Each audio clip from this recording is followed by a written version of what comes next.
a team that showed great amount of promise, a team that won the first season of IPL. In fact, even made it to the final of 2022, grew True. in great strengths under the captaincy of under so many captains, and of course with currently Sanju Samson. Great expectations, but has been a team which has sort of been uh, time and again. I hate to use the word choking at crucial points. I have an interesting statistic. This is one team which has the highest run rate during the power play, 10.88 in this season. In this season. Yeah, I thought across seasons, but yeah, I mean, I'm In surprised with this double digit number here, especially in power plays.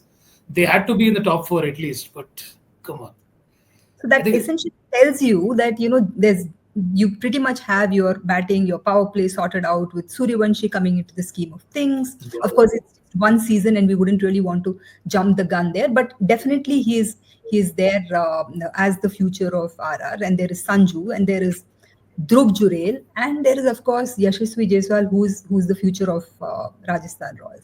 But I think the correct. problem for them is the middle order. Somewhere in all this mix, the Jurels and the Parags, and I know that injury to Samson wasn't too nice for the team.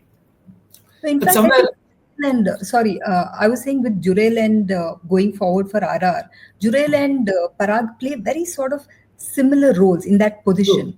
And it true. wouldn't make sense for someone like Jurel to come any below number four, I which think uh, essentially I them with the think it is high time. I think it is high time that they decide. So can Jurel play a part like how Dhoni used to do, assimilator, finisher, etc. And Brian Parag comes up a little bit and just has that license to go for his shots, because that's the yeah. only way they're going to address that brittle middle order that they have. It is But not then going to be they need the lower order batting to come in good, isn't yes, it? They need some pinch. They need someone like a Namandir, a Ramandeep to come in right, handy and finish innings for them, because that's been the problem for RR.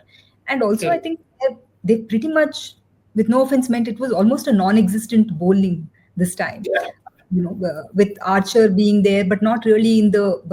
You look at an Archer and you look at what Bolt has done. Given that correct. RR given up Bolt, he's third in ranking Bolt right now. I Right. think that's an area they definitely have to look at. You cannot be having all rounders like Hasaranga No, no. in the I know, I scheme of. know. And Yeah. I still have this question: what does Shimran Hetmar do at all in Hmm. that?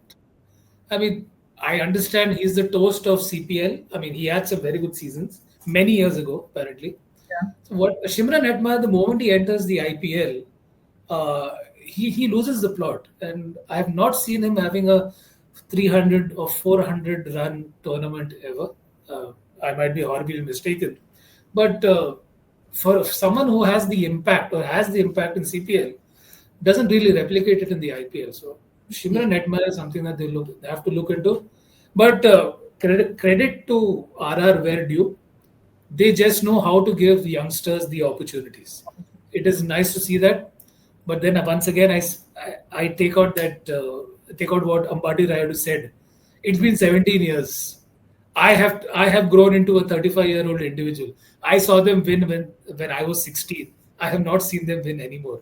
So if unfortunately if they don't win, then that legacy, that Bonnie legacy, will stay on forever. And and all respects to Bonnie, he was a great individual. But high time that the potential matches the execution and matches the results. Yeah. So let's see. I think one I will end about Rajasthan just saying that with other teams, in spite of not doing well, they have the resources in place. I think RR is one team which will One, need to fish for resources in that auction, and I don't know how much that auction has for them to offer. yes, that's true.